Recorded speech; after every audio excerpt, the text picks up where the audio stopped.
बिस्मिल्लाहिर्रहमानिर्रहीम। अस्सलाम वालेकुम स्टूडेंट्स, उम्मीद है आप सब खैरियत से होंगे। नाइन्थ मैथ का जो हमने चैप्टर 4 स्टार्ट किया हुआ है 4.1 जो हम कर रहे थे, उस आज का जो हमारा टॉपिक है वो हमारे पास है क्वेश्चन नंबर 3।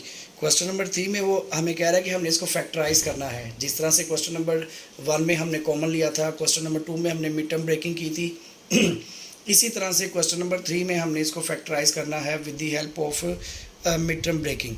तो मिड टर्म ब्रेकिंग में जो भी हमने पिछले लास्ट क्वेश्चन में की थी उसमें आपने थोड़ा सा ये देखा होगा कि यहाँ पे जो साइंस आ रहे थे वो सारे प्लस के साइन आ रहे थे, लेकिन अब हमारे पास क्या है कि एक प्लस का साइन आ रहा है और एक माइनस का साइन आ रहा है। तो यहाँ पे दोनों में डिफरेंट है, लेकिन रूल जो मैंने आपको लास्ट टॉपिक में बताया था कि रूल हमारे पास यही रहेगा कि पहली और आखिरी वाली वैल्यू यानी कि एक्स स्क्वायर मल्टीप्लाई -12 इसको आपने अब कर देना है। तो यहाँ पे हमारे पास आ रहा है -12 एक्स का स्क्वायर, यानी कि दो नंबर हमने ऐसे लेने हैं जिनको हम मल्टीप्लाई करें तो -12 एक्स स्क्वायर आना चाहिए, क्योंकि अब माइनस प्लस में फ़र्क आ रहा है, एक वैल्यू प्लस की है और एक माइनस की है। तो दो नंबर ऐसे लेने हैं हमने जिनको हम मल्टीप्लाई करें तो हमारे पास क्या आना चाहिए, -12 एक्स स्क्वायर। और वही दो नंबर ऐसे होने चाहिए जिनको हम प्लस या माइनस करें तो हमारे पास क्या आना चाहिए, एक्स आना चाहिए। सिंपल एक सादा जो है वो एक्स आना चाहिए, प्लस वाला जो है वो एक्स हमारे पास आना चाहिए। तो हमारे पास यहाँ पे जो इसके फैक्टर बन रहे हैं वो 4 और 3 बन रहे हैं। देखें 4 और 3 को जब हम मल्टीप्लाई करते हैं तो हमारे पास 12 आ जाता है। और अब इन्हीं को अगर हम प्लस माइनस के तरीके से इस्तेमाल करें तो हमारे पास सिंपल एक्स आ सकता है। इट्स मीन कि अगर हम बड़ी वैल्यू के साथ, क्योंकि एक्स यहाँ पे प्लस में आ रहा है, तो इसलिए हम बड़ी वैल्यू के साथ अगर हम इसको प्लस करते हैं, जस्ट लाइक मैं यहाँ पे लिखता हूँ x square plus 4x minus 3x, plus का 4x माइनस 3x एंड -12। तो देखें जब हम 4 को 3 से मल्टीप्लाई करेंगे तो हमारे पास -12x आ जाएगा, और 4 में से जब हम 3 को माइनस करेंगे, सब्ट्रैक्ट करेंगे, तो हमारे पास सिंपल x बच जाएगा। तो ये हमारे पास कॉमन फैक्टर बन गए इसके। तो यहाँ से इसके ये हम इसको कॉमन लेंगे, x हमने कॉमन लिया तो हमारे पास यहाँ पे 2x है, एक x अंदर आ जाएगा और एक ब्रैकेट के बाहर आ जाएगा, प्लस 4 हमारे पास ब्रैकेट में आ जाएगा और जो इसके साथ वाला x है वो बाहर आ जाएगा। तो ये हमारा कॉमन ले लिया हमने। अब ये दोनों के पास माइनस है, लेकिन यहाँ पे हमारे पास प्लस आ रहा है, तो मैं क्या करूँगा, यहाँ पे -3 कॉमन ले लूँगा और 3 बाहर आ गया, यहाँ पे x आ जाएगा। ये वाला जो माइनस है, इसने इस माइनस ने इसको भी प्लस कर दिया और ये इसको भी क्या कर देगा, प्लस कर देगा। तो 3 4 12 आ गया। और मैंने आपको लास्ट टॉपिक में भी बताया था कि जब आपके पास ये दोनों फैक्टर्स जो हैं सेम आ जाएं तो इट्स मीन आपने जो ऊपर फैक्टर बनाए हुए थे ये बिल्कुल ठीक है। तो ये दो दफ़ा लिखे हुए हैं, इसको सिंपल हम एक दफ़ा लिख देंगे, x + 4 आ जाएगा। और ये जो बाकी वैल्यू हमारे पास बची हुई है यहाँ पे x × -3, ये हमारे पास अलग से हम इसको लिख देंगे और ये हमारे पास क्या हो जाएगा, इसका आंसर हो जाएगा। इसी तरह से क्वेश्चन नंबर 2 जो है हम उसको अटैम्प्ट करते हैं। क्वेश्चन नंबर 2 हमारे पास है x square plus 7x plus 10। ठीक है जी। अब ये प्लस वाला है, इसमें सिंपल हमें दो नंबर ऐसे चाहिए जिनको मल्टीप्लाई करें तो 10x आना चाहिए और प्लस माइनस करें तो क्या आना चाहिए, 7x आना चाहिए। तो हमारे पास बड़े सिंपल से ये फैक्टर बन जाएंगे जिसमें हमारे पास x square plus 5x plus 2x plus 10 हो गया। हमारे पास 5 को जब 2 से मल्टीप्लाई करेंगे तो 10x स्क्वायर आ जाएगा और 5 को जब 2 में ऐड करेंगे तो हमारे पास क्या आ जाएगा, 7 आ जाएगा। तो इसलिए हमने ये दो फैक्टर जो है वो बनाए हैं इसके।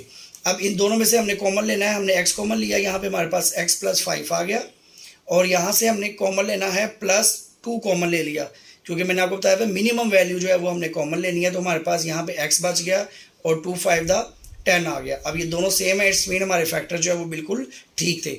अब ये जो दो दफ़ा वैल्यूज़ लिखी हुई हैं इसको हम एक दफ़ा लिख देंगे इन सिंपल, और यहाँ पे जो बाकी वैल्यूज बच गई x + 2 जो है ये हमने इसको एज इट इज़ लिख दिया। ये हमारे पास इसका क्या हो गया, आंसर आ गया।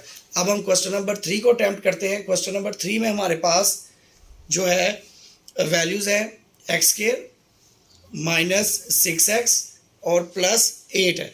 तो ये हमारे पास इस तरह से बन रहा है। अब हमने वही वाला पहला रूल हमारे पास ये है कि इन दोनों को मल्टीप्लाई करें तो हमारे पास क्या आना चाहिए, 8x² और प्लस माइनस करें तो हमारे पास क्या आना चाहिए, माइनस का 6x आना चाहिए। तो हमारे पास ऐसे दो नंबर हम देख सकते हैं कि हमारे पास वो 4 और 2 है। अब इनके साथ कौन सा साइन आएगा, देखें हमें 4 को 2 से मल्टीप्लाई करें तो प्लस का 8x आना चाहिए और 4 और 2 को हमारे पास ऐसे प्लस करें कि माइनस का 6x आना चाहिए। तो हम इसको क्या करेंगे, x square minus 4x minus 2x plus 8 आ जाएगा हमारे पास। ये मैंने दोनों को माइनस क्यों किया है, क्योंकि जब माइनस माइनस आपस में मल्टीप्लाई होंगे आपने हमेशा याद रखना है कि माइनस जब माइनस से मल्टीप्लाई होता है तो ये प्लस बन जाता है, और माइनस हमेशा प्रोमिनेंट रहता है। वो किस तरह से कि माइनस को जब आप प्लस के साथ मल्टीप्लाई करेंगे, यानी कि एक वैल्यू प्लस की और एक माइनस की है, तो हमेशा वैल्यू के साथ जो साइन आएगा वो माइनस का आएगा। इसी तरह से जब आप प्लस को प्लस के साथ मल्टीप्लाई करेंगे, यानी कि दोनों वैल्यू प्लस की हैं, तो फिर तो सिंपल आपके पास आंसर के अंदर प्लस आएगा, ठीक है। लेकिन अगर दोनों वैल्यू माइनस की हैं तो साइन किसका आएगा, प्लस आएगा। और अगर एक वैल्यू प्लस की है, आप उसको माइनस के साथ मल्टीप्लाई कर रहे हैं, फिर भी माइनस प्रोमिनेंट रहेगा। माइनस हमेशा प्रोमिनेंट रहता है प्लस के ऊपर। तो इसमें हमारे पास क्या होगा कि जब हमारे पास दोनों वैल्यू माइनस की आपस में मल्टीप्लाई होती हैं तो उसके आंसर में बेटा वो प्लस हो जाती हैं। जो हमारे पास आंसर में जो साइन आता है वो प्लस का आता है। तो 4 टू द 8 हो गया, वो प्लस का 8 हो जाएगा, माइनस माइनस से एक तरह से समझ ले आप कैंसिल हो जाएगा। और जब हम -4 को -2 को प्लस करेंगे तो 4 प्लस 2 6 हो जाएगा, लेकिन साइन हमेशा किसका आएगा, माइनस का साइन आएगा। तो यहाँ से हम इसको कॉमन लेते हैं, x कॉमन आ गया हमारे पास, यहाँ पे x -4 बच गया। अब ये माइनस है और यहाँ पे प्लस है, यहाँ पे हमारे पास माइनस है, तो इसका मतलब है यहाँ पे हमें क्या चाहिए, माइनस चाहिए। तो ऑफकोर्स हम क्या करेंगे, -2 को कॉमन ले लेंगे। -2 जब कॉमन लिया तो ये वाला माइनस इस माइनस को क्या कर देगा, प्लस, और यहाँ पे x बच गया। ये माइनस इस प्लस को क्या कर देगा, माइनस, और आप जब 8 को 2 पे डिवाइड करेंगे तो 2 4 द 8 आ जाएगा हमारे पास। तो ये देखिए ये दोनों सेम आ गए, इट्स मीन हमारे जो फैक्टर थे वो बिल्कुल ठीक है। अब ये 2 दफ़ा लिखा हुआ है, हम इसको 1 दफ़ा लिख लेंगे और नेक्स्ट हमारे पास ये x -2 आ जाएगा। तो ये हमारे पास क्या हो गया, इसका आंसर आ गया।